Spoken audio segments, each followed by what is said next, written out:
Di saat angka kasus yang masih tinggi, Presiden Amerika Serikat Donald Trump optimistis pandemi corona telah melewati puncaknya di Amerika Serikat. Trump menekankan tingginya angka kasus di negeri Paman Sam karena tes massal yang digelar negara ini. Trump menyebut pengujian di Amerika Serikat lebih baik dari negara lain. Di mana Amerika Serikat menjadi epicentrum wabah COVID-19 di dunia, kini pertumbuhan kasus COVID-19 baru dan angka kematian secara keseluruhan di Amerika Serikat telah melambat, tetapi beberapa hotspot baru dilaporkan bermunculan. Our testing is so far advanced, it's so much bigger and better than any other country that we're going to have more cases. We're always going to have more cases. And as I said this morning, that's probably the downside of having good testing is you find a lot of cases that other countries who don't even test don't have. If you don't test, you don't have any cases. If we stop testing right now, would have very few cases, if any. But we did. Perang global terhadap COVID-19 belum berakhir. 8,1 juta kasus lebih terjadi di seluruh dunia. Di mana sajakah daerah yang masih mencatatkan kasus tertinggi wabah ini? Anneke Wijaya akan memaparkannya untuk Anda. Anneke. Ya, Alin, berikutnya kita akan menyampaikan update terkini dari kasus COVID-19 yang berada di dunia.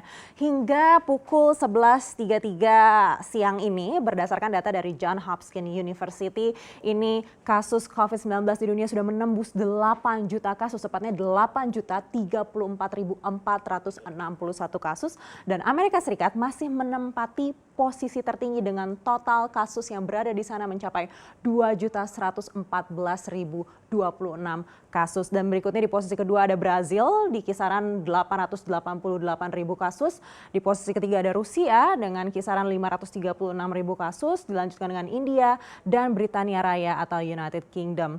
Dan kita akan lihat seperti apa data dari kematian akibat COVID-19 ini. Totalnya di dunia ini ada 436.899 jiwa yang meninggal karena COVID-19 dan tetap di posisi pertama ini adalah Amerika Serikat dengan total lebih dari 116.000 jiwa yang meninggal akibat COVID-19, diikuti dengan Brazil.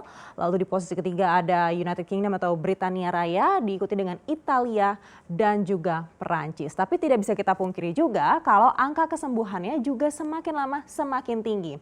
Angka kesembuhan tertinggi juga terdapat di Amerika Serikat. Lagi-lagi ada 68.851 kasus yang sudah berhasil disembuhkan dari corona. Di posisi kedua ini masih dipegang oleh Amerika Serikat di negara bagian New Jersey.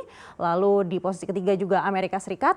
Demikian juga dengan posisi keempat dan posisi 5 dengan total angka kesembuhan terbanyak di dunia. Kalau kita lihat dari peta persebaran kasus COVID-19 ini memang di benua Amerika sini terlihat sangat padat sekali. Anda bisa lihat di titik-titik merah yang berada di sini. Lalu kemudian menyebar juga di daerah Eropa ini juga cukup padat. Di Afrika tidak begitu padat, tapi kalau kita bandingkan dengan di hari sebelumnya ini semakin banyak titik-titik merah. Demikian juga dengan di India dan di Asia. Nah, Indonesia sendiri memang kalau dibandingkan dengan negara-negara lainnya di Asia ini titik-titik merahnya atau persebarannya ini tidak begitu terlihat banyak begitu. Tapi kalau kita lihat berdasarkan data yang ada di Indonesia sendiri, memang penambahan kasus COVID-19 sendiri belum melandai. Demikian juga kalau kita lihat di kurvanya, ini kalau kita lihat di kurva seperti ini masih terus menanjak dari bulan Februari, Maret, April hingga sekarang bulan Juni belum juga terlihat ada penurunan dari kurva ini.